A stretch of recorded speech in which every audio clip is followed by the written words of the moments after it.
Arturo Diaz, who's the cybersecurity consultant for ICLAC, to introduce the panel and, of course, to act as moderator. Welcome, and you have the floor.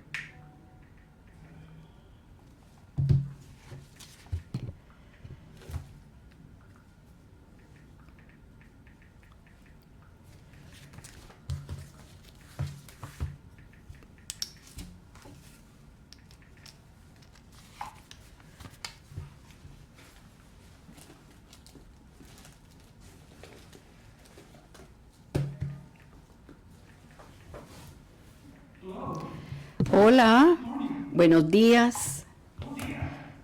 Bon dia. Buenos días.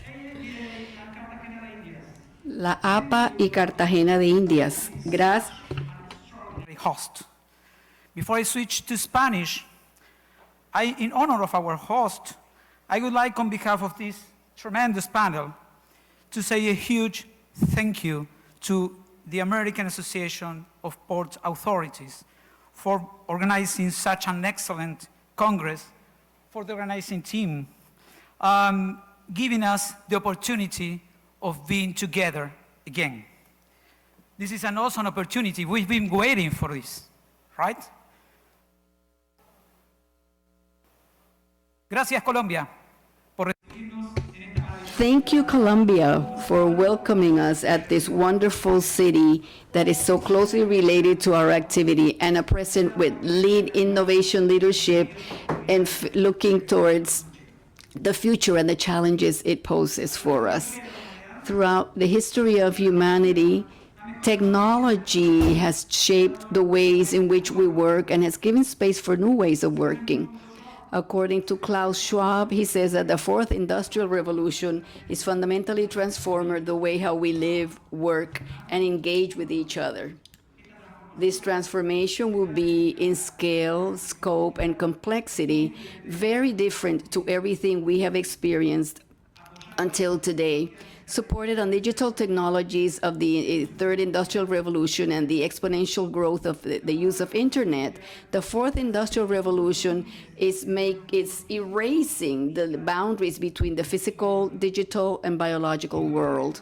And today we will see from these experts clear examples of how our present is transforming and shaping the future. I would like to welcome and the floor to Mr. Helmut Bellingrodt, Director of International Business for Prodevelop. From him, we will hear about success cases related to port collaborative decision-making and just-in-time, port security systems, and automation of terminals, and the way how each project has contributed value to operations efficiency of the ports and port terminals. Helmut?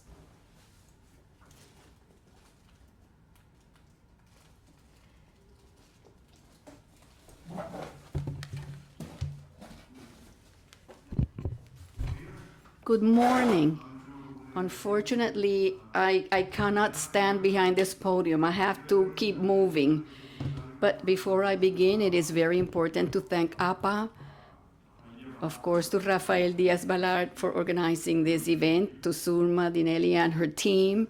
Thank you, who always makes these events wonderful and eating all the biosecurity protocols as well. Also, the Port of Cartagena and Captain Salas for being the hosts at this very festive and port city. We will address today a very important situation, which is digital transformation and strategy for ports. We address this from continuous improvement through digital transformation. One needs to take into account that if you don't measure, you cannot control, and if you don't control, it cannot be efficient. Before continuing, it is important that we understand that the approach we give this from Prodevelop has a more human approach, because you cannot question digital transformation. This is something, it is a step we all need to take. It's not solutions that are on trend.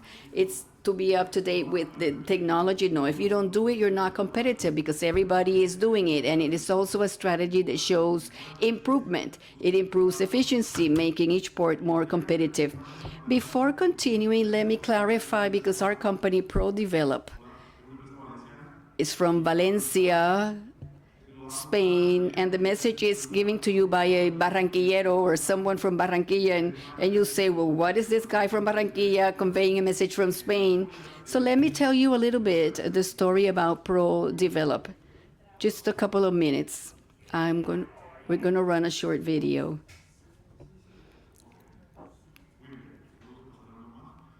Well, maybe later. But Prodevelop was established as a startup in 1993. It began with 3 partners. They graduated from university. This was their project, R&D project.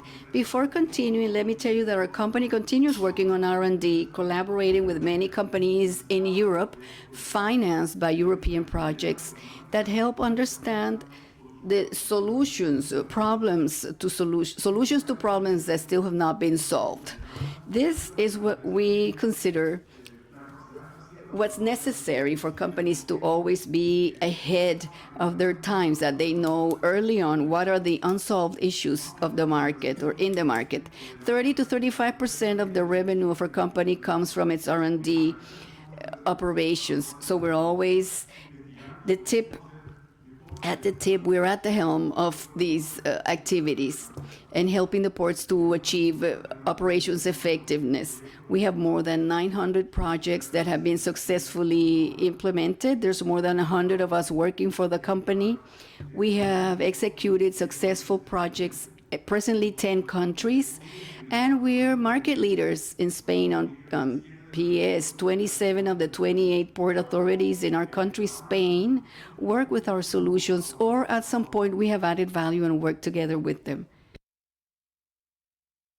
Having said this, it is important for us,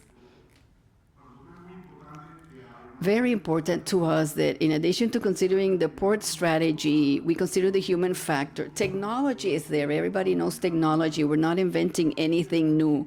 But what we do want to underscore is that the best strategy for ports in terms of digital transformation is to use a technological party that allows you to reach the best aspects of your company. And our advice of these 28 years of experience is that you have partners that understand your problems and have the experience of having solved the same problem, and who have a solid network of clients that can contrast this reality. That if one day we do business with the Port of Cartagena, we contribute value with a project, that we don't have to tell our client, the Port of Cartagena is going to call you, say good things about us. No, we don't work like that. We grow organically, and we are completely transparent and honest with our technological partners. If we know how to solve your problem, we will address it directly and clearly. If we don't, we will help you find a solution so that you can do it with clients who are expert or technological partners who have solved that same problem. Briefly, let me tell you about not only our Spanish clients, but yes, at an international level. In 2011, we started with a port in Africa. Why Africa? Because we decided to grow organically.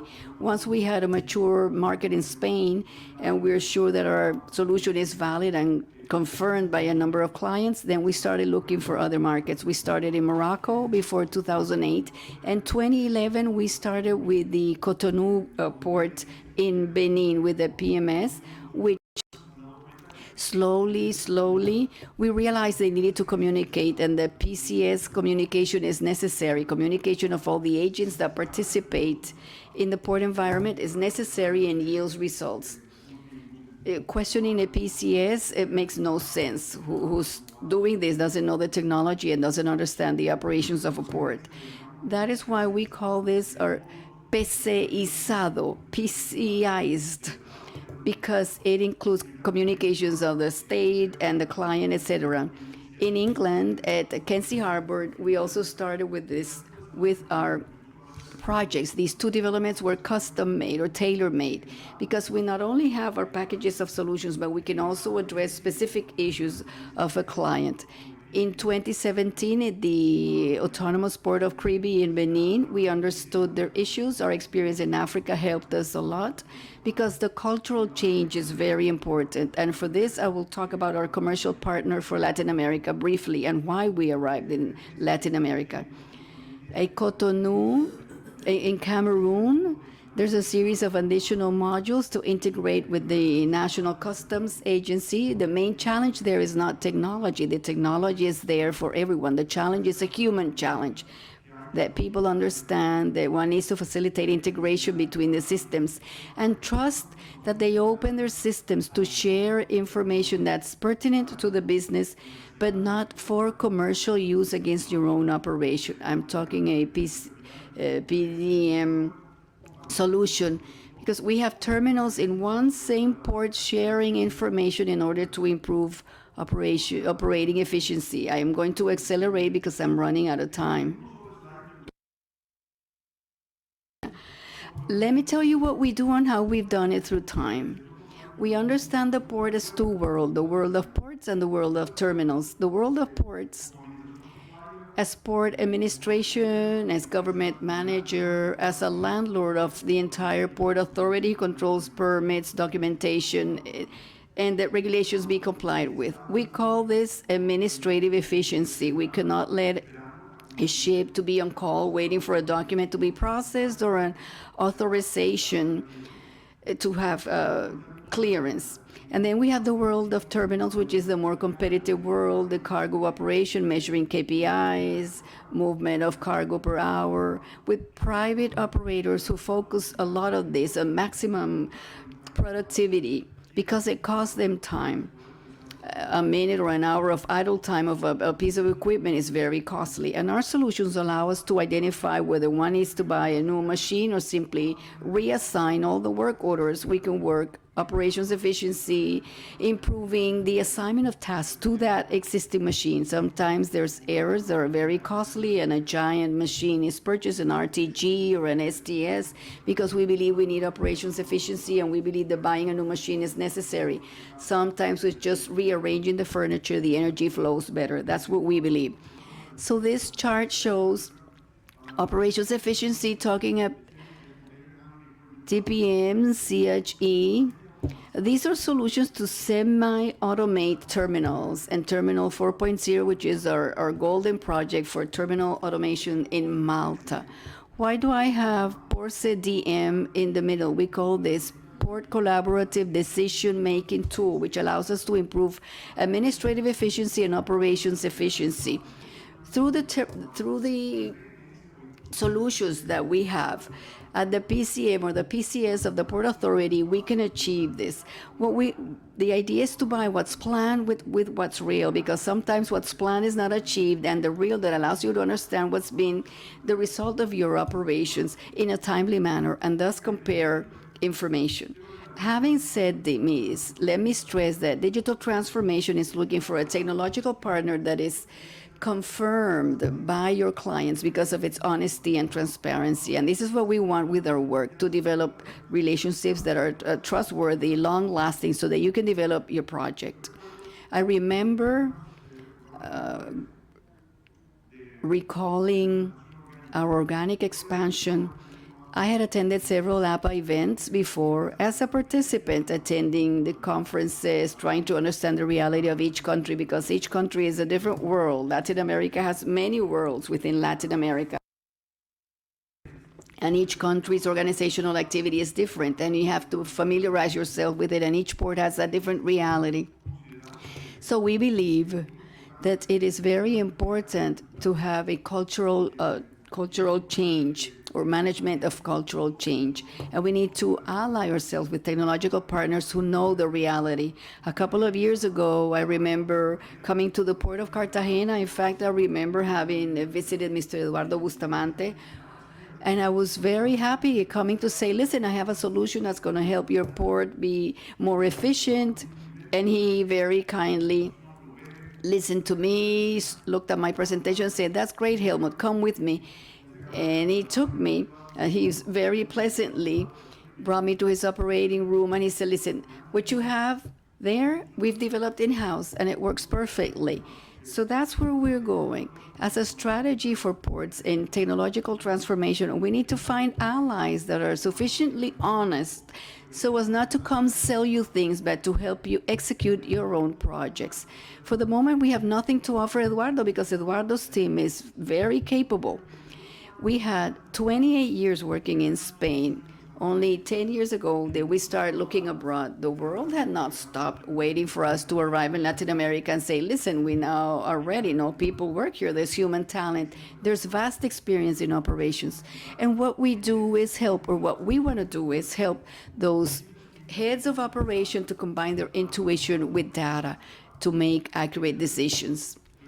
And here, what's important to me is let's earn that trust so that we can help you execute those projects, whatever the port is. You know what you need. You know what are your weak points and your points for improvement. You need a technological partner who's already done it and has a sufficiently solid and satisfied base of clients that can confirm the results of the solution we're offering. Let me tell you about the clients we have that can vow for our solutions.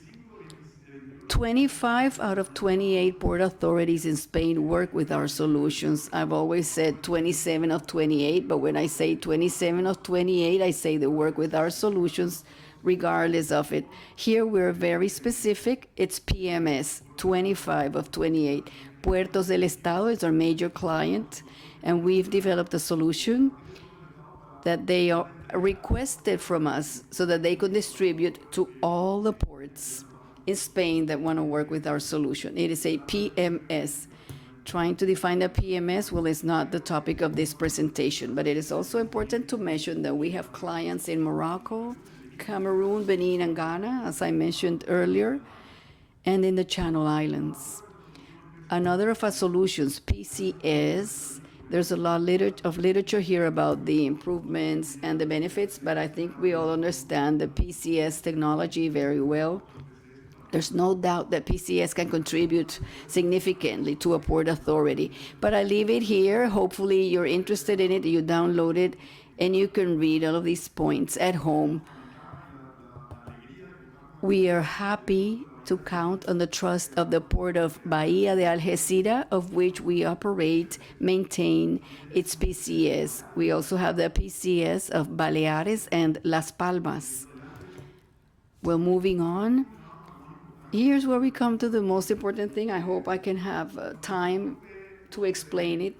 Our PCDM, or just-in-time solution, was born in Algeciras 2 years ago based on a need by this port and a technological agreement, a collaboration agreement, because they had a very specific needs where the lead times were not met. Reality versus planned was very different, and they have very little efficiency in terms of operations. There were no complaints, but the port is it's an avant-garde port, and it always wants to change and improve through digital transformation. And it fit us perfectly because we wanted to study on this topic, and we started working together. I have the logo here of DDC and also International Task Force for Port Optimization, because these are agencies that standardize concepts, especially the stages of the life cycle of a port. Once having identified this at Port CDM in Algeciras, it's yielding very good results and saving money to the port as well as the shipping line. We've decided organically to start dwelling into the Latin American market because we have a client with the solution, because we have sufficient clients that can vouch for it. And let me tell you again that the main character in terms of digital transformation is to have one or two technological partners that have these characteristics I just mentioned. In Latin America, we decided to enter into an agreement with Guimar Artiñón and his company Maritime Policy Bureau, who's helped us understand the reality of the needs of the port sector in Latin America. In fact, we engaged him to help us manage change with the port Lázaro Cárdenas in Mexico. Before this step, we became members of OAS, or OAS's CIP, and we opened a call for bids for technological cooperation, just as we did with the Port of Algeciras. Many ports registered for this. The Lázaro Cárdenas registered, and given its similarities with the Port of Algeciras, it was the suitable candidate to win this. And we have started to implement the PCM at Port Lázaro Cárdenas, thanks to management of change, which was developed by this change of bureau agency. It is important that you trust in your technological partner, that you feel it can help you develop the technology you require. The main challenge of port CDM is to get terminals to talk to each other within the same port. It's very difficult for two terminals in competition to share information to achieve operations efficiency with the port. At Lázaro Cárdenas, we have APM terminals as container port and a Hutchinson port within the same port authority, and they're already sharing information. But the idea is not for us to come from Spain and tell you what you have to do. The idea is to come and understand and explain to you what you have to do and convince you. The Maritime Policy Bureau has helped us understand this. So to add an additional characteristic to this of an ideal technological partner for your digital transformation, we need to ally ourselves with local partners to understand the reality of each country and of each port. Once again, this is information for you to download when you have time to go over it in more detail. For operations efficiency, you have the shipping line, the terminal, and the port authority.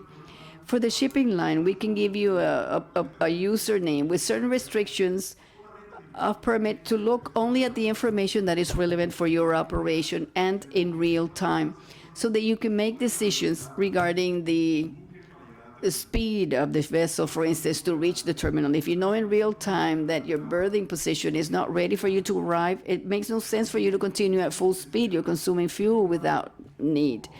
And slowly, over time, you'll be saving a lot of money if you know at all times when the preceding call to yours concludes, so that you can arrive at the port. You can save fuel, and you can save time and mooring expenses. We've built a scale, or the cycle of a maritime scale or a port scale, like different stages or different stacks that are done in sequence by different people, by different work teams.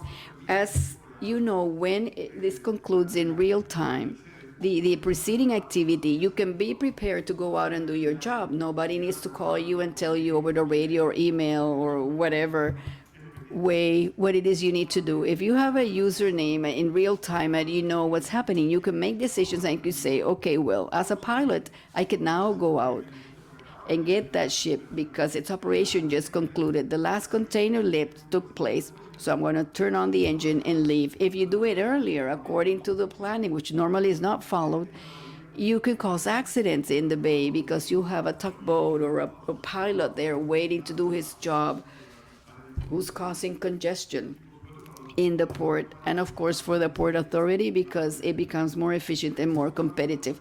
I'm going to go over all this very quickly because I've ran out of time. I'm very passionate about this, but I'm going to steal a minute of your time. Terminal fleet management allows you to have situational awareness, and it lets you know what a machine does, like the Port of Cartagena has here. It's not our solution, but it's a solution that many terminals use to foresee, prevent, and somehow predict issues you might have, not only assigning a task to the machines. Let me switch back.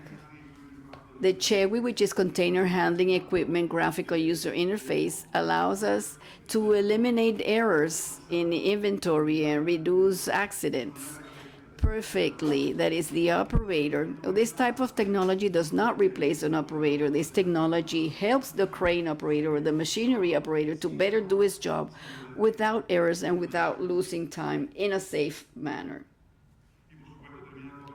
And of course, the 4.0, which we have at the port in Malta, the Malta Freeport Terminal.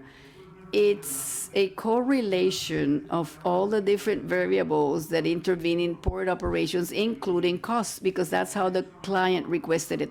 So they know how much a minute of idle time costs them, not only in operations and times, but also the machinery that participated in that idle time, to see how much it cost them in terms of amortization of that device or machine. You can know how much a minute costs you by not having it in operation. So it is strict, continuous control. It's additional eyes you have to look financially at your operation. It's a fundamental tool for the boards of the ports authorities to understand that if you don't have efficiency, it's costly. And in closing, we believe that we are the ideal technological partner to help your terminal reach its maximum potential. For this reason, we believe that it is very important that we have technological partners that are trustworthy, with a verified experience, and who let you talk to its other clients without any contemplation. Thank you very much.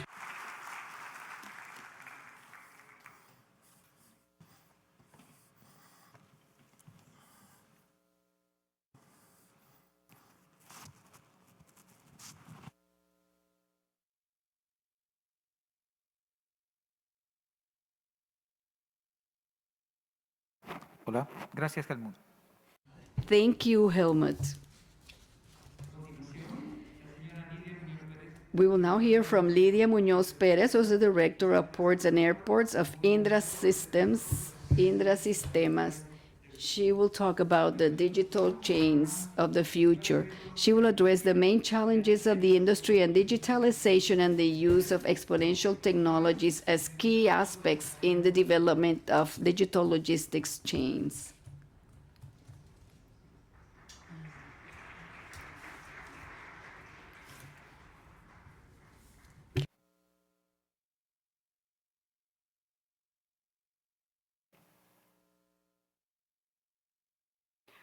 Buenos días a todos. Good morning. First and foremost, I would like to thank APA. I'm sorry, you almost forget to take this off even in the shower. As I was saying, first I would like to thank APA, as always, for inviting us to participate in this event, to Rafael Diaz Balart and Sulma, who always do excellent work, and the Port of Cartagena for the interesting visit, and the entire organization of this event.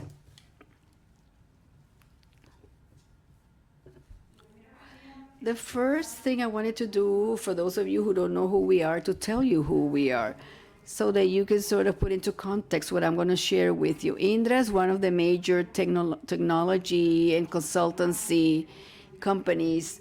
We have close to 3 billion euros in revenues. We're some 48,000 professionals. We have operations in almost 140 countries. And one of the major points is that in 2020, and we've been doing so every time, we invest 265 million euros in R&D.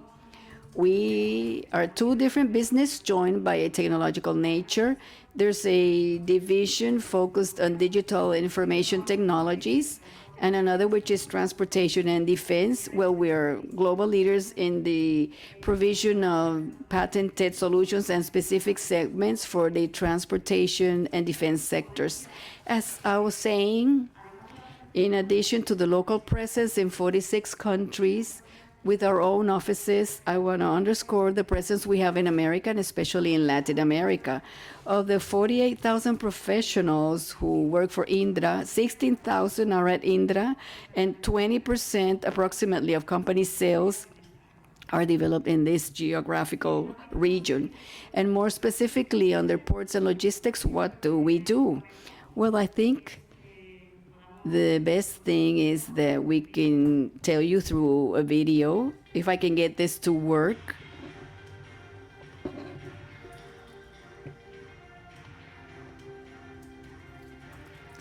Digitalizing Logistics, PCS, TOS, more efficient port management, eliminating congestion and reducing times, connecting the supply chain with VUM and VUC.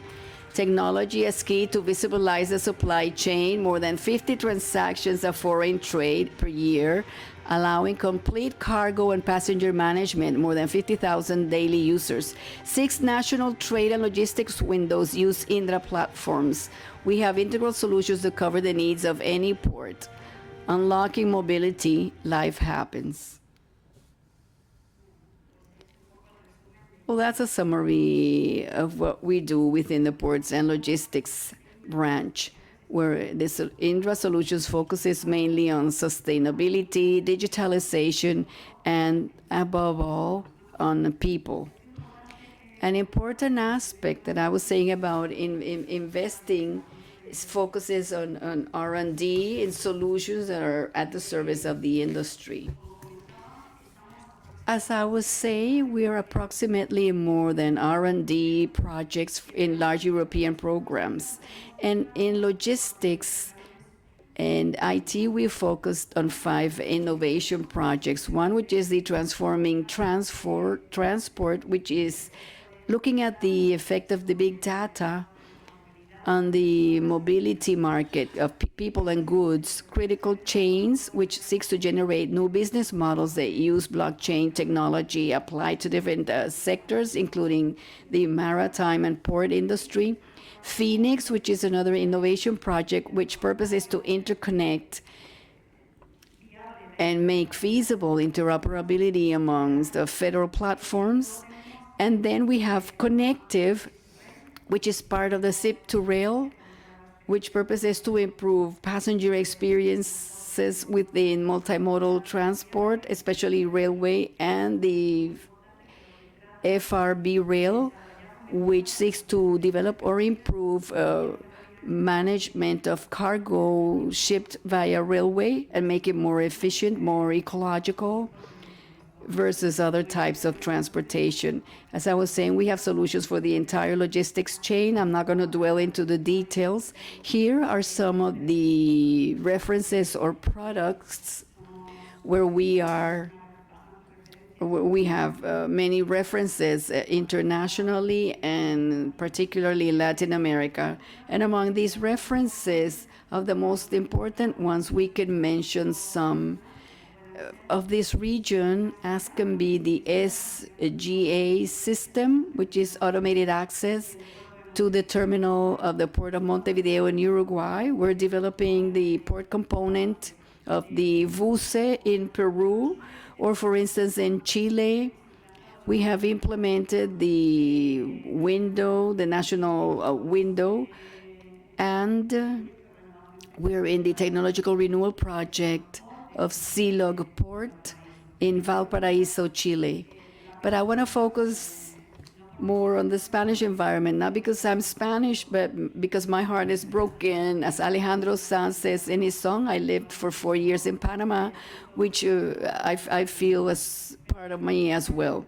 But let me focus on Spain and 2 projects, especially one reference project, which is DUE Port, the national window we developed for Puertos del Estado, or state ports, and especially on a project that was recently awarded, which is very innovative and disruptive, which is the project I would like to tell you about as a success case of an initiative which has as main purpose the digitization of all the transport logistic chains in the national scope. Why did we start with this project? It is the result of the challenges that we have identified in the industry. In the year 2019, IDB and the World Economic Forum carried out the first event on the state of digital transformation in supply chains. This analysis had to do with 6 specific items. One, the macroeconomic entourage. Some of them were unstable, and they were in certain conditions and regions that they were not suitable for investment. They were low labor cost that were competing with potential economic benefits. There was a problem regarding the location of goods and services, which assumed a limited availability, which implied looking for different specialized resources abroad with a cost increase embedded in there. So the exchange rate factor, which is it's basic for supply chains. The lack of knowledge, the cultural resistance creates an impact on this transformation process. The infrastructure scope, as you know, we have gone a long way in the availability of infrastructure investment. However, we still have some important items which must be tackled. And obviously, digitization and digital divide. and the difficulty to find resources that will enable to move on in this line.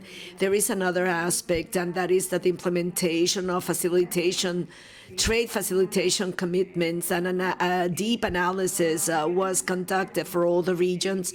And we were able to identify that all the regions at general level, to a greater or lesser extent, still had enhancement possibilities in the facilitation of trade. And in the case of Latin America and the Caribbean, we had that some important enhancements were identified. Taking all this into account, from the scope of port logistics, we were able to identify that these challenges could be attained through a thorough digital transformation of the current model.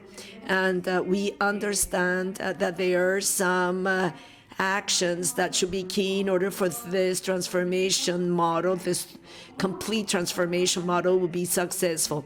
One is to work in decarbonization and environmental sustainability. Two, to develop new models regarding the relationship with the port and logistic community. Three, to add value in the port city environment, digitization as an accelerating factor using exponential technologies, and at last, efficiency in resource management. And an important aspect is management based on scarcity and management based on abundance. Which abundance? I'm speaking about data and information abundance, which stems from all the system that helps in digitization. We have some enabling technologies that help in the different port components. And in this way, they develop, digitize, and automatize their activities. I want to focus on data. Why? Data as an asset. Data that helps you transform the logistic reality. And we have these two pillars. One, to share data. We need to move on in the culture of data exchange. Two, standardization and semantic. It is necessary for everyone to understand information the same way in an entourage in which global logistics are more important, and two scopes, port community coordination and integration. We are all part of this digital transformation. And the last item, which is of paramount importance, is to have the visibility of all the chain, or throughout the chain. So this is where the Simple project stems from. And allow me to explain this to you. It should be understood as a public policy project which aims at democratizing the logistic chain without taking into account the digitization level of each actor. In other words, each actor that intervenes in the chain could join this project based on the level of technological maturity and to move forward from there on. The origin of this project, it started in 1994, where Puertos del Estado started a digitization process of the ground access of goods. There was an accident that you learn about. It was the accident of Prestige oil. We had some oil spills there. So in 2002, we made progress on the ship and on the seaside. So we created the AAPA platform. After this, we have been working in digitization of the supply chains from the ground side as well as from the seaside. And at the end of the day, we have this platform that it's called Simple because I mean, simple. It's a word that it's written the same in every language, and it's part of simplification of processes for logistic enhancement. This is an initiative led by the main national agencies that intervene in the multimodal transportation logistic chains. Puertos del Estado, which is the national agency, MITMAC, which is the Spanish Transportation Ministry, and ANIF, which is the agency or the manager of railroad infrastructures. This project is focused in different fundamental pillars, and it's cooperation. It is very important to convey from all the administrations the need of cooperating amongst all those that are parts of the logistic chain. I mean, the anticipated detection of conflict, which reduces inefficiency, lead times, and this allow an anticipated planning. Management, a better management of the transport of goods and estimate of times. Then optimization to be capable of having information and traceability of the logistic chain all together in real time. So then you have cybersecurity. This is of utmost importance to generate the scenarios of trust. It is important to have cybersecurity and multimodality. That is to move a step forward in multimodality of goods transport along the chain, and obviously connectivity.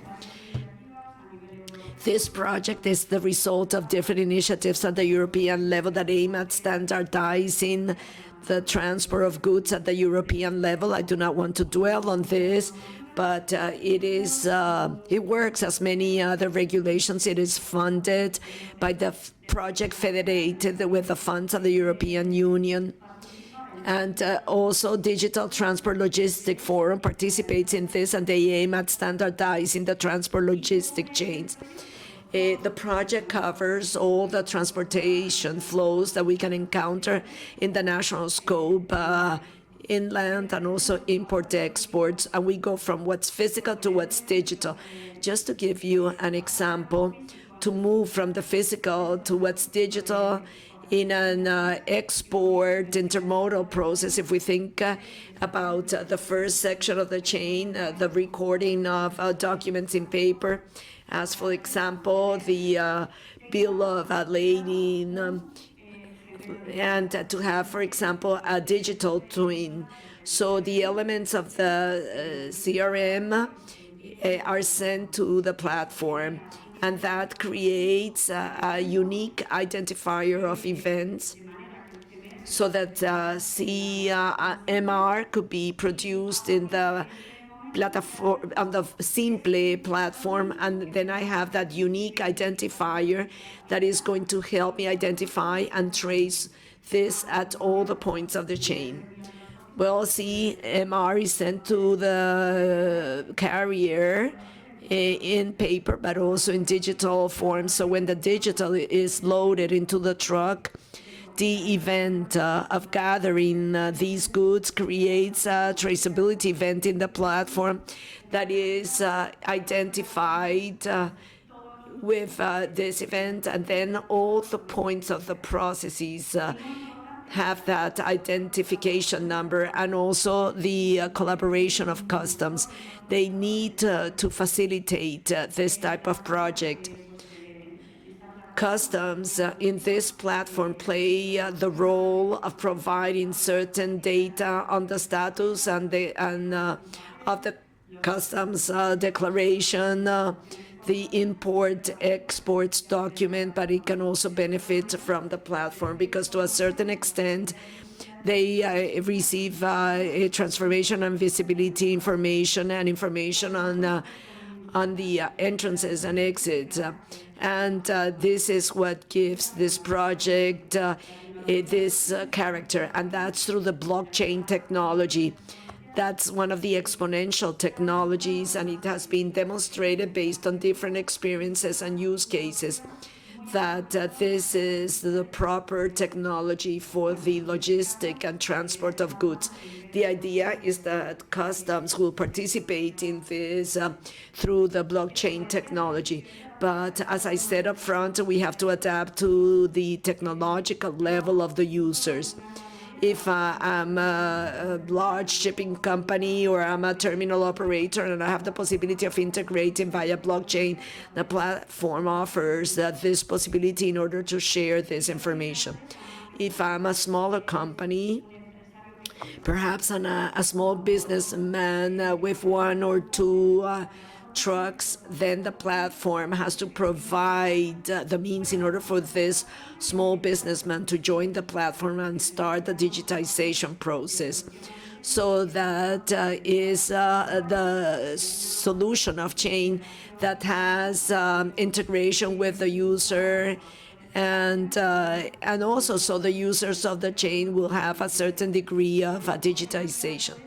So actors, we want to be involved. I mean, all the public and private actors that can intervene in logistic chains. And an important part is the need to harmonize this. This harmonization need obviously will be done to the extent possible together with other European initiatives that aim at moving forward in this unique transport document, and we will have available different mechanisms in order for the different users, based on the level of technological update, could be part of this digital transformation process of the industry. And as I said, aspects related to data management, to semantic and ontological model. Es fundamental para que una... All this is necessary in order for a federation and collaborative platform such as this one, with a service vocation to users and to the improvement of efficiency, will have a sense. Okay, I have 3 seconds left. For the first time, I'm going to really finish on time. So I want to conclude the presentation with certain conclusions.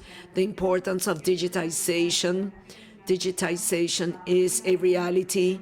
I think the pandemic has come to transform and to help in order for this chain to be less painful. It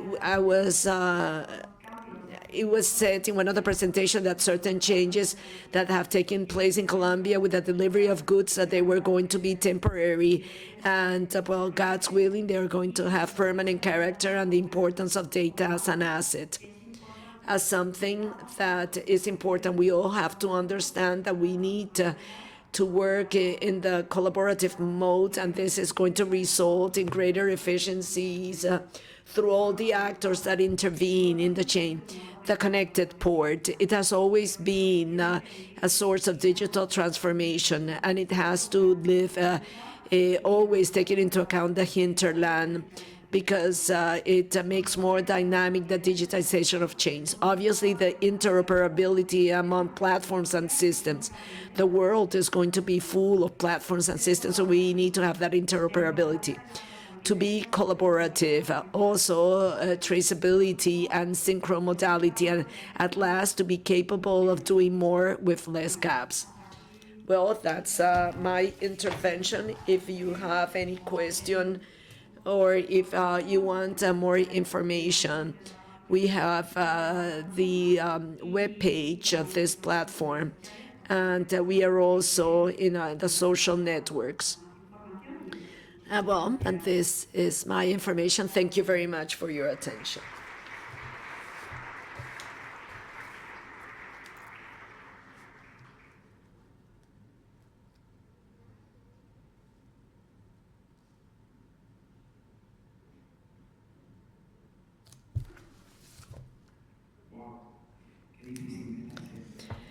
Oh, it's very difficult with all this work that has been presented. Now, I would like to give the floor to Mauricio Franco, Planning and Simulation Manager of the company Moffat and Nickel. He will speak about the differential model of digital twins in the port industry.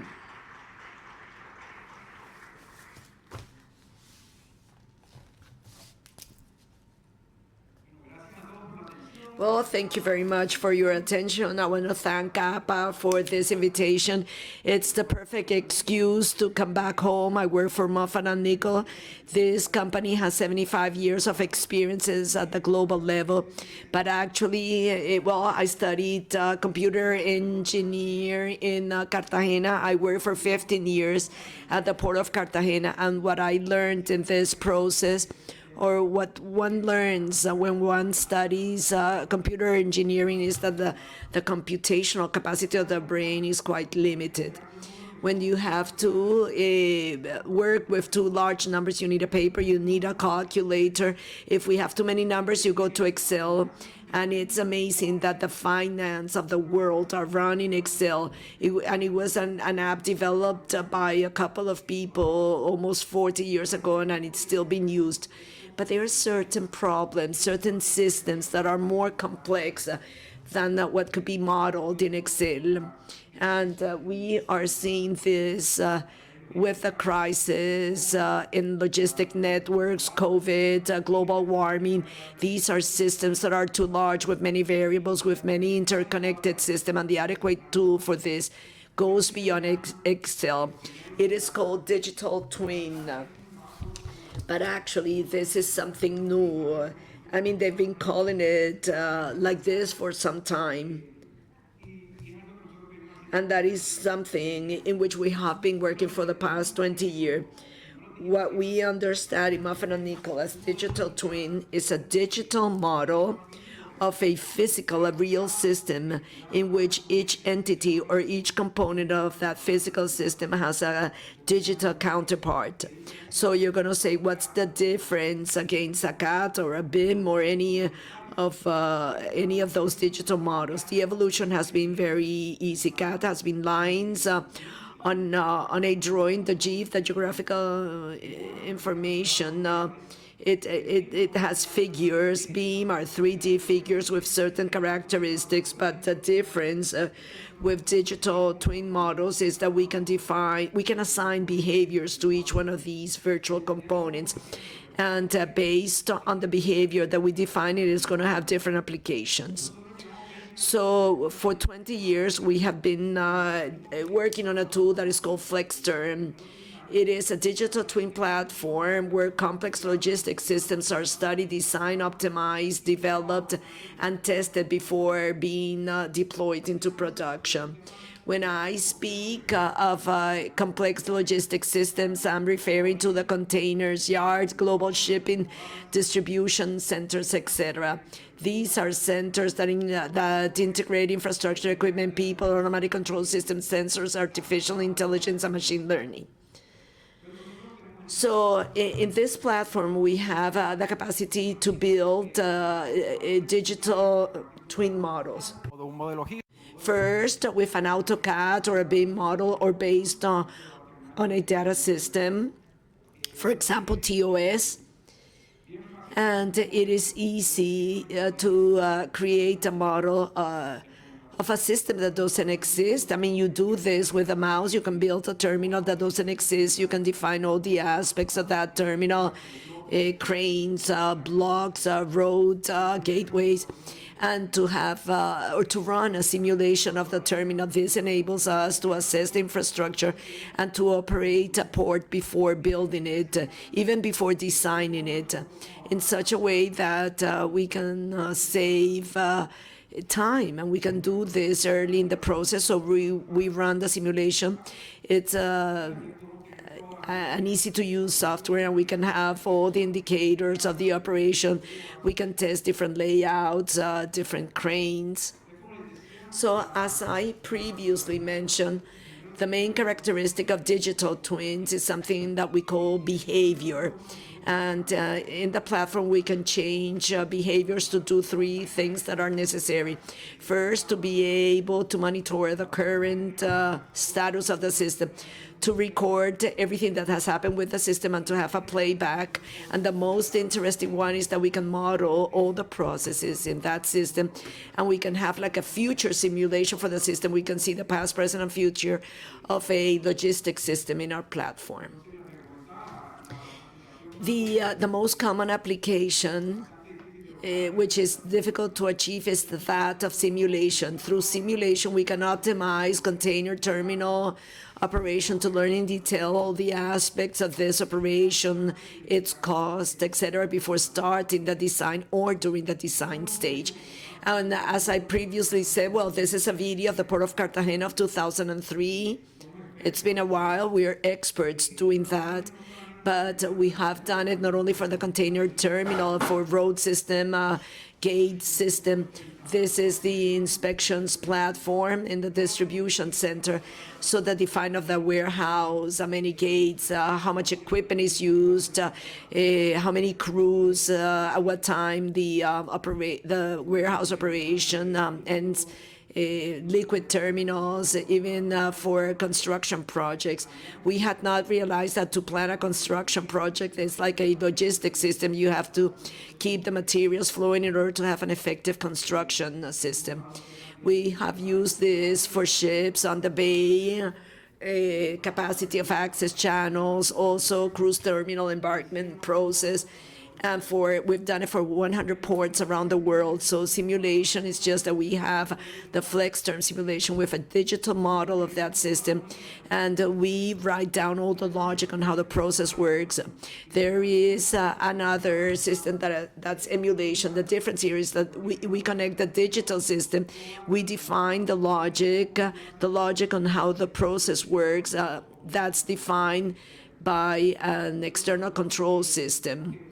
So we include the behavior of the digital model, and we see the interface with that TOS system. In the case of container terminal TOS or TOS, has to master all the operations in the terminal, and it does it by changing messages to all the computers of the equipment in the terminal. They analyze this and they return it to the TOS. So we do exactly the same thing. Instead of connecting TOS with a real system, we connect it to the digital system, and that opens many applications, personal training, to test different TOS configuration, development in TOS or in TOS. This project has been implemented in different places. We started the simulation almost 4 years ago. The largest project, or the most significant one, is in the port of Singapore. They have a TOS in-house that manages like 32 million containers. They have AGVs, RTG, all sorts of equipment, two-story trucks, etc. So we did the first project for a terminal of 32 million TEUs, and then for a terminal of 65 million TEUs. So this is the physical facility that it's the largest one in the planet when it starts operation. So we test the TOs before we start production. We were amazed with the capacity of what we attain in a terminal of 32 million TEU. So we are talking of 2,000 vehicles, cranes, trucks, and each one of those vehicles has a computer, and we do a detailed simulation of each one of these computers. So we were able to simulate 2,000 computers with only one laptop. This was a very interesting technical challenge. Okay, the Meyer terminals in New Jersey, and we are proud of presenting it to the port of Cartagena. And I say that with much pride because we know that they're very demanding. So this process took quite a while, but we are positive that they are going to use it much better than the other customers we've dealt with. They're going to make a good use of it. And another project is Navis, the developer of a terminal operational system of TOS. They have 85% of the market. And Navis is using our system in order to test the developments that they have on TOS. This is a quick video on how the TOS works. Here you can see the navies to the left and to the right-hand side. The flex term screen, this was developed by different companies. They are interconnected.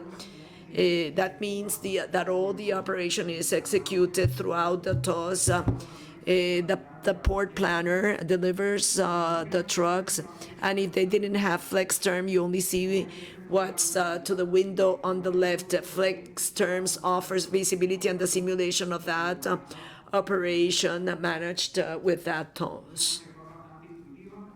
It's very intuitive, and if we look at the left, you only see the tables there. It shows what happens, but on the right-hand side, you see that there was a truck under the crane that goes to the yard, and as I said, this is a very open platform, and we built on them a lot of applications, so this enables us to manipulate whatever we want of this 3D model. Not only us as Moffat and Nickel, but also the end user, we have developed an open, flexible platform. It is in the development environment, and advanced users can add applications to this. This has been quite a debate because they say, well, we do not have that many advanced users. But I want to tell you now that I came to the city. I was at home with my niece, and she's taking a course of Roadblocks. It's a very similar platform in which children develop video games. So this is very similar to what we do. So that coming generation comes with a different chip, and they're going to be the users who are going to take advantage of these tools. Okay, at the end, the interesting thing is that we can have all the indicators, the statistics of that operation. There is a third application, live mirroring, and it shows in real time what's happening in the operation, and it's to integrate the GPS data of the trucks in order to show them on the model and to open different cameras under this application, much better than the video camera.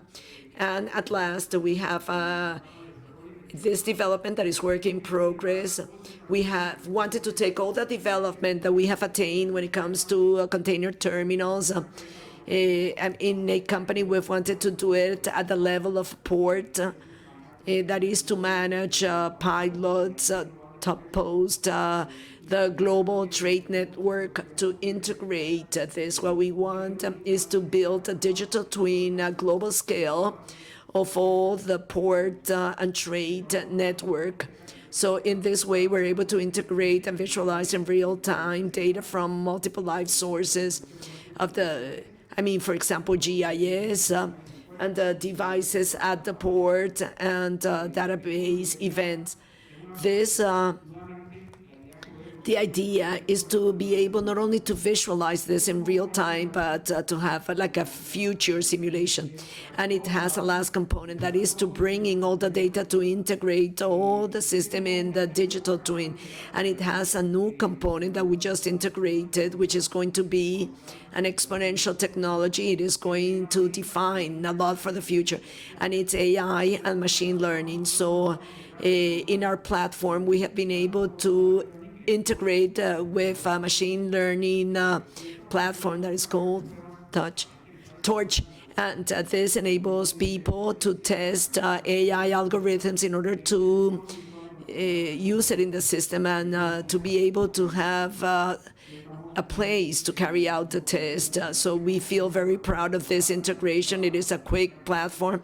It uses graphic card. It makes a good use of what we have, and it's something that we have integrated in the platform. In addition to the tool, we have all the experience of Moffat and Nickel in the development and implementation of these projects. Okay, so I'm going to give 5 minutes to Karina. Thank you very much.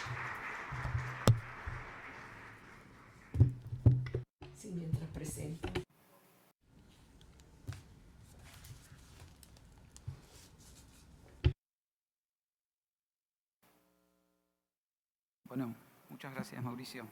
Thank you very much, Mauricio. Well, the next speaker is Karina Cureguisais. She's the personnel manager at Grupo Puerto de Cartagena. She's the leader of Delta X, which is an initiative by Port of Cartagena. She's going to share with us this innovation strategy, which has placed the Port of Cartagena as a leader in this activity.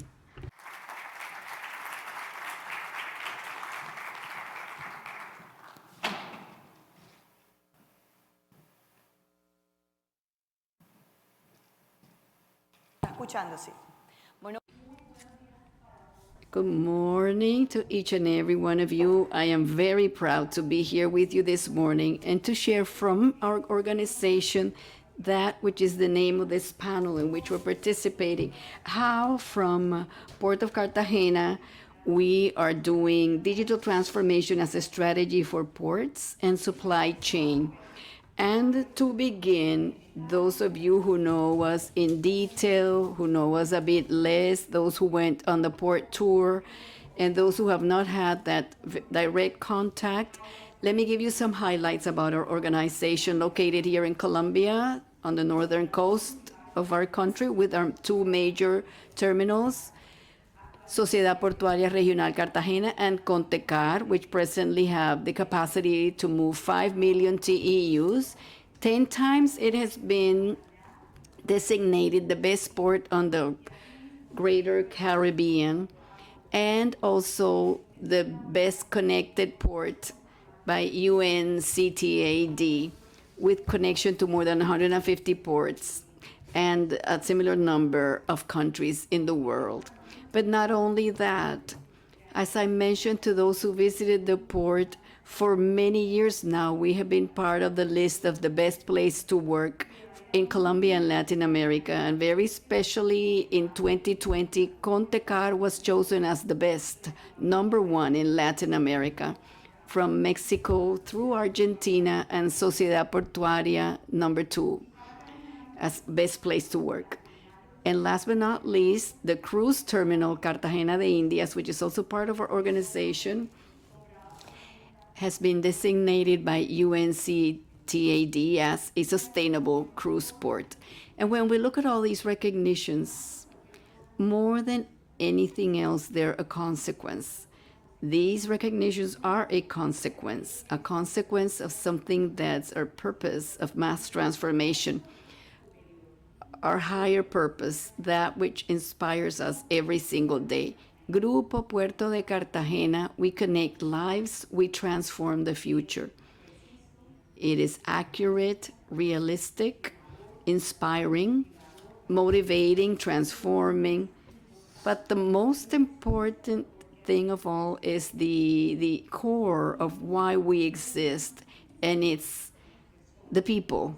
Right at the core, those individuals who are at their work, in the industry in which they're working, who are at home, and who truly are the driver of commerce, or the driver of the activity we dedicate ourselves to. And when talking about people, I cannot ignore or not mention that we're experiencing, but it's not, we don't see an end to it, but it needs to be discussed. It's this pandemic which undoubtedly caused a disruption, and it was a dual disruption. On the one side, we have the acceleration in technological adoption. And beware, I'm saying adoption, because many of the technologies that we're using today had already been developed. What has happened is an acceleration in the adoption. But even more important is the changes in consumer behavior. It is right there where is the true disruption of the pandemic, and it is that presently we're living in a world that's focused on humans in the midst of a global disruption. And when I talk about this, new consumer habits, a change in consumer behavior, what am I referring to? Why have they happened? The first element, well, there's been a reduction in barriers to technology, and it has changed the way how we do business, the way how we connect with each other, the way how we interact. But second element, and also very important one, is the full access now more than ever to information. We all have it. That has made us more vulnerable, yes, undoubtedly, but also more demanding, and never before more demanded from. This information, when we talk about digitalization, then about change, about processes, when we talk about technology, I would like for us to always take this as a takeaway from this presentation. When we talk about digitalization, we can always focus it on 3 pillars or 3 ways of organizing it. The first one is operational excellence. Digitalization used for operational excellence, which has as a focus the better use of productive assets. And the truth, as an industry, as a port industry, the logistics industry in which we're all there, we have felt very comfortable. It's what we're most used to. In fact, the other three panel members have presented wonderful cases of digitalization applied to operational excellence. But also digitalization, which is the great transformation element, is vital for the creation of new client experiences, using technology for new client experiences. And the truth is that we need to recognize that as an industry here, compared to other industries, our performances, our development much better in logistics and the port industry. And what do I mean by this? Not is the client is most important. No, it's not that. It's using technology to develop and approach the client, to use technology to acquire clients from the beginning through its handling for lifetime, to understand its changes at all time. Technology and processes is not simply we're going to automate a commercial transaction. No, it's in order to predict behavior, to induce behaviors. And that is truly a challenge to our industry. And when we've been able to pass these stages, then digitalization as well for new business models, new portfolios of services based on the organizational capabilities that we have or that we've been able to develop and create new products. This, which could seem very simple, implies passing from a traditional model to that new model. This chart, which I believe is very important, precisely reflects this change in the world, the true transformation, where everyone in the B2B industry are thinking about how to approximate from technology the new consumers. That is the big challenge. That is the big objective with respect to this new process, and it is that we are undoubtedly on a new wave where we have volume of data, variety, and velocity. And it is that those who are best doing it, how can they do it? They connect the offer, supply and demand. They can predict demand. They can predict or tailor things, have tailor-made things for each client. They can manage dynamic fees. Well, that's an experience of engagement that's entirely different. And the question we always ask is, well, why is it so difficult? It is not easy. Very few are doing it well. But why is it so difficult? I think it's very paradoxical because of three things. The first one is, today more than ever, we have data from all different channels. To be able to unify all this, to better make use of these, is difficult. But once we have this, the velocity, when we have them, how are we going to interpret them? And then to pass from a traditional model, understanding and services, to these, it is a very big opportunity and a big challenge. Working on the digital is not a thing. It's a way of doing things. And there's a question that makes us lose sleep at Port of Cartagena, and I know you're all losing sleep over this. It's the question we ask ourselves every day. How to make the best use, how to have a digital transformation process or make it that can capture this moment and generate advantages and real value for our organization, for our clients, and make ourselves sustainable. That's why I'm sharing with you this, which is our innovation model, our model of transformation, which of course has been enriched over time, and we see it this way. It has four large elements today: closed innovation, innovation from its workers, open innovation, and a mix or a blend of open and closed innovation with a transversal element that we see below, which is fundamental, which is data intelligence and technological surveillance as an organizational capacity, and another big element, which is culture, the culture that supports transformation.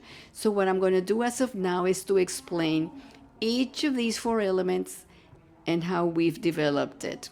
Let me begin then with closed innovation. there's many examples of all the schemes where innovation has permeated all our processes. And yes, indeed, we are using fourth revolution technologies to improve our operation, our engagement. In fact, we have in-house software development, and we are not foreign to all the things we've discussed: simulation, Internet of Things, data analytics. We do all this. Why? For our operations. Today we have digital integration of port actors. We have location of operation systems and many things related to operation. But what I want to share with you is that we don't just stay there, not just at this level. We also apply closed innovation processes to building of infrastructure, of engagement with the community, of development of our talent, of human talent. So it's a complete scheme of how from technology we empower all of our processes. I'm showing you only a few examples, but actually there's many more. And you can find, yes, we do methodologies over there, design thinking, knowledge management, with ultimately our methods. Methods for what? So that through empowerment and transformation, we can achieve what we want, the best utilization of our productive assets.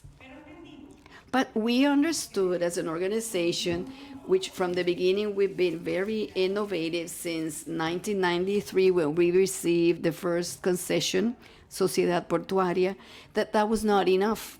We needed to continue supplementing.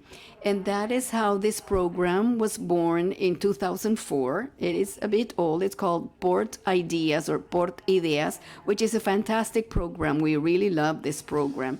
Because what do we say to ourselves? Well, if we have our people on a day-to-day in the operation participating, who best than them from their interaction to share ideas of how to transform, how to improve, how to do digital elements.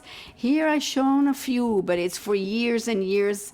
Imagine how many fantastic ideas for benefits in productivity, quality, safety, security at work, improving entry, etc. Even, let me tell you that we have ideas that we've copyrighted because of the differences that implemented have given us big opportunities for growth and development.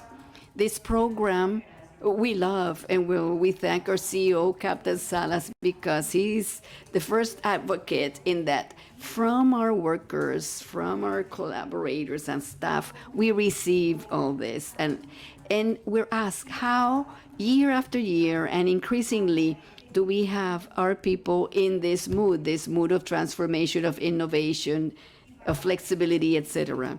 And for this, let me tell you that the scheme is a formula with two main points. One, which is an innovative mindset, and second, methodology and idea management. And let me explain this to you. Innovative mindset, because we need to create the attitude and a culture where we're all open to opening or change. And how do we do it? Well, this is the logo of the program. It's a light bulb. Every year we disguise it. It wears a costume. This year it's like a superhero. And what do we do through this? We connect everybody with the mood of innovation, with this mindset. This year, I think it's fun to share this with you. We humans learn differently. We have the kinesthetic, those who are auditive, those who are visual, etc. So how do we reach everyone in their different ways of learning? And with this multisensorial mindset, every single day you receive a message, a short, where a video or micro-learning and audio connected with the best ideas of logistics and ports from all over the world. So we're all speaking the same language. We're all in the same tone, the same attitude.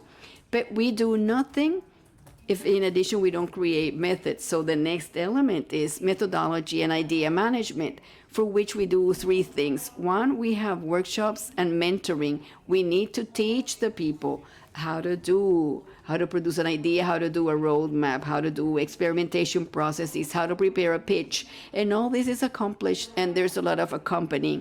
But once the main ideas are filtered, they reach the assessment and award the awarding stage. On Thursday, this Thursday afternoon, we're going to have our evaluation process and the awarding of the best ideas, so that then the winning ideas pass into the implementation factory, which is to guarantee that that great idea truly generates benefit, real benefit. So up to here, I've talked to you about two of the elements: closed innovation, innovation from our people, and now let's move into open innovation. And to talk about open innovation, let me introduce to you this map that I think many of you know this. This is the LogTech map 2021. The sources is up there. What do I like about this map? It reminds us what's happening in today's world. Look at what we have here. Our entire logistics chain, but with different links: transport, cargo visibility, warehousing, freight. And you can see that we have incumbents, startups. None of these are the traditional companies, are disrupting, importantly, the way of doing business, the way we do processes. What's happening? They don't have assets like we do, the traditional physical assets. The technology is the way to providing a solution, and they are very much focused on that need of the clients, that they have identified what that consumer needs. They do it very, very well, and that's why they've been growing. Crunchbase, which are the bases to identifying startups, there's 16,000 of those identified all over the world, and the investment they received just this year is more than 55 billion US dollars to do identification in what they do and what we know how to do. So what are we going to do to capture that? That's what's happening there, that vibrant world. We cannot simply stay with our two models of innovation, closed innovation and from our collaborators or our personnel. So let me introduce to you the Delta X initiative.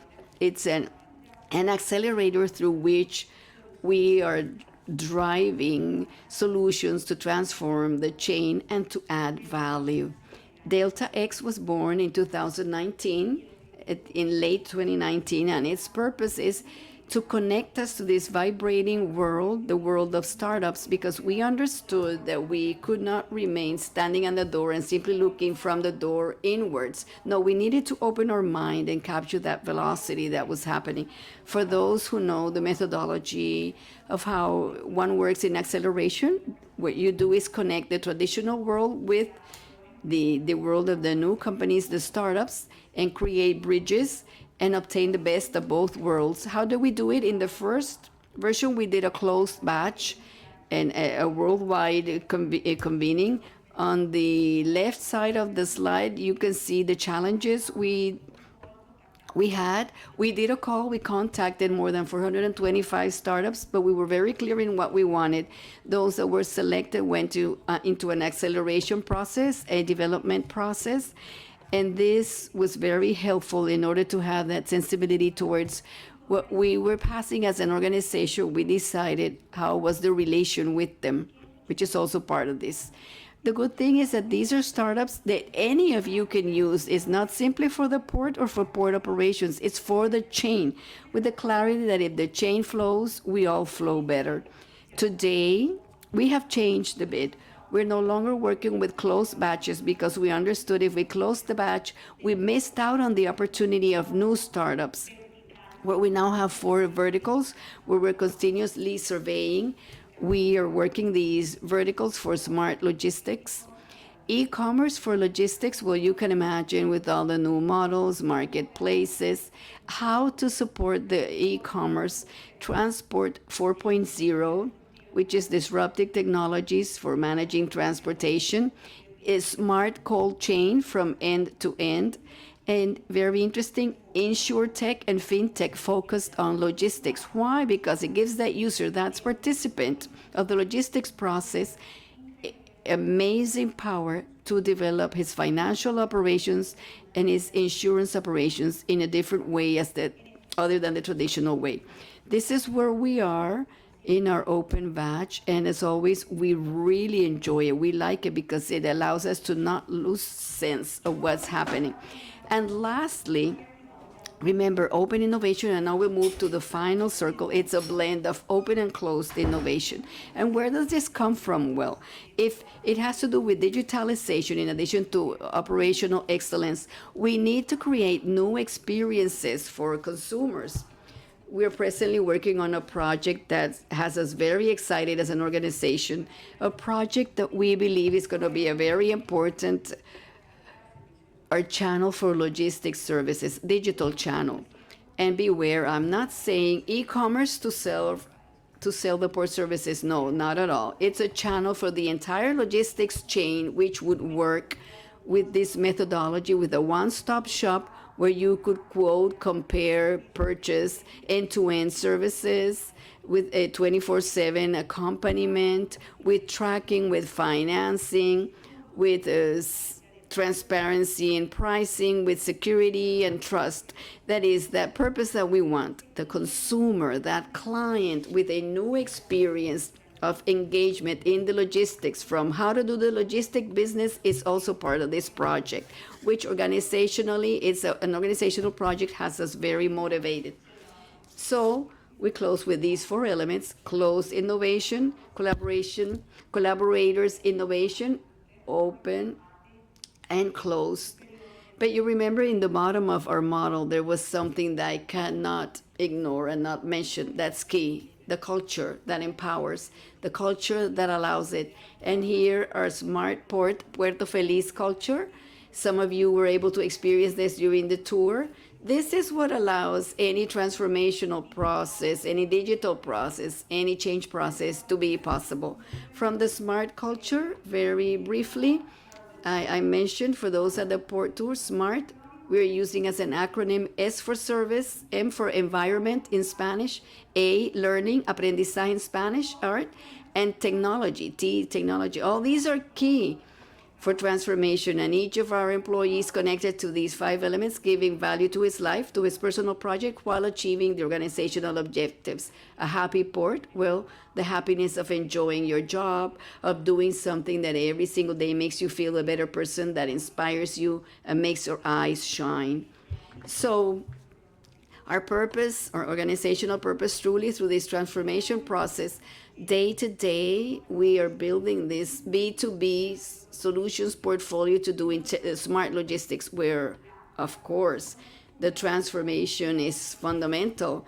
And Sociedad Portuaria de Cartagena and Contecar are the anchors, are the leaders, but also we are enriching the process with new elements that flow for the entire chain, that I say for all of you. It's for everyone. Here we're using, with all these startups, artificial intelligence to identify tariffs, predict freight charges, smart identification and location of goods, not just for us, for everyone. And of course, the digital channel will allow the entire ecosystem to be more competitive and of greater benefits for trade, and greater benefits, of course, to all the participants. I don't want then to finish without sharing with you what has been learnings or reflections of this process. This has implied a lot of work with much conviction, and that's why there's so many learnings that we say, well, let's group them in a way that makes them significant for this audience, with the clarity that we will surely have much to learn from you, but I would like to share this with you. The first lesson learned is that digital transformation is different from digital product. And by this, I want to say that doesn't mean having the web page, applying a software. No. Digital is not a thing. Digital is a way of doing things. And when we're using the technologies, yes, to put the client at the center of everything and doing things in the best way possible. So this learning is very important because it changes the way, the culture, the how as an organization we develop. The second very important element is making the best use of new business models, which seems very simple, but to transform from the traditional model to a model that applies, that profits, and that provides value and sustainability to the new way of doing things is a very big organizational challenge. The next And very humbly, we have to say, transforming and working with the ecosystem is possible. And the only way to do it and attain a better experience, working alone is difficult. And this is not a romantic way of saying we are going to work in collaboration. No, if you don't do it, you'll be unable to capture the variety, this velocity, or what's happening all over the world. Simply, when we're all simply contributing what we do best, can we achieve true transformation. This, more than a race, is a very long marathon, and it requires much collaboration, much working together. And lastly, and yes, developing technical capacities is crucial in simulation, in big data, everything that has to be done. But it is a strong and flexible culture that which generates a difference and secures the success of transformation. Well, with this experience from our organization, I could not thank you for your time and for participating here. And we hope that forever we can have you here. You will always be welcome to exchange experiences and to learn from each other. Thank you very much.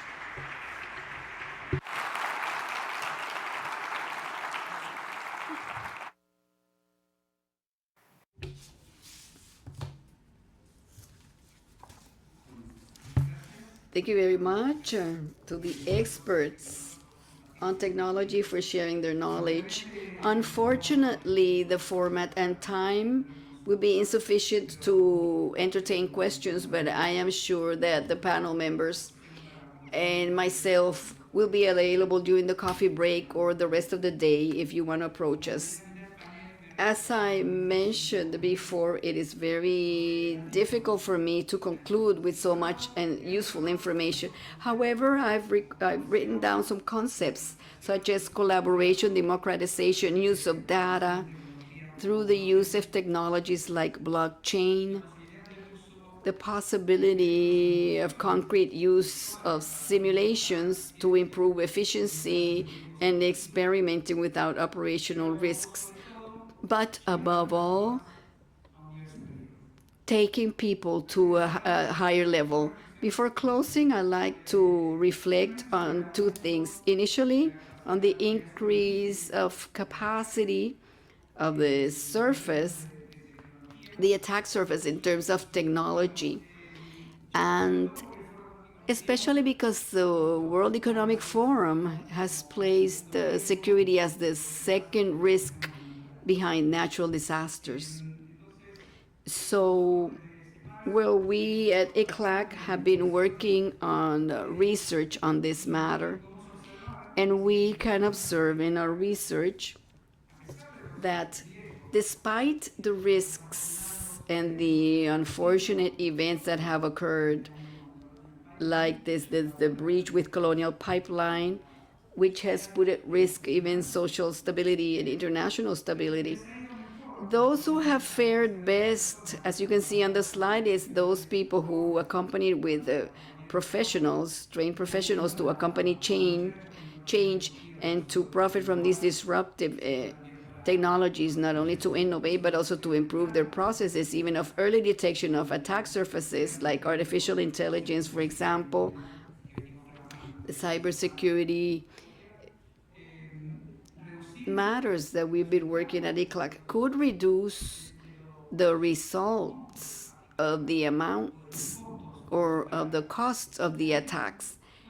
And also you can see how those companies who are in the early stages of transformation have been those most affected by these attacks. And also how with the violet lines, you can see those who have fully implemented a digitalization strategy have been able to reduce the cost and improve the times not only of detection but also of recovery of their operations. For the people that we have put at the axis of the scene, and we have talked about technology as a trigger, and we have talked about AI, uncertainty needs to be dissipated today. We clearly have functions where computers are going to collaborate with humans to a greater or lesser extent. We clearly know that there are tasks that would remain exclusively for the computers because of the efficiency they can achieve just for computers. And for us, we have an incredible future to do the things, the tasks that we like to do most: lead, empathize, create, and play. And from there to compose. I would like to close by inviting you all to work, and work as a community to build a sustainable future that we all dream of. Work tirelessly, work so because we cannot rest in the future we're dreaming, because we could wake up in the future that we have. Thank you very much. Oh, that we fear. I'm sorry. Not the future that we have, but the future that we fear.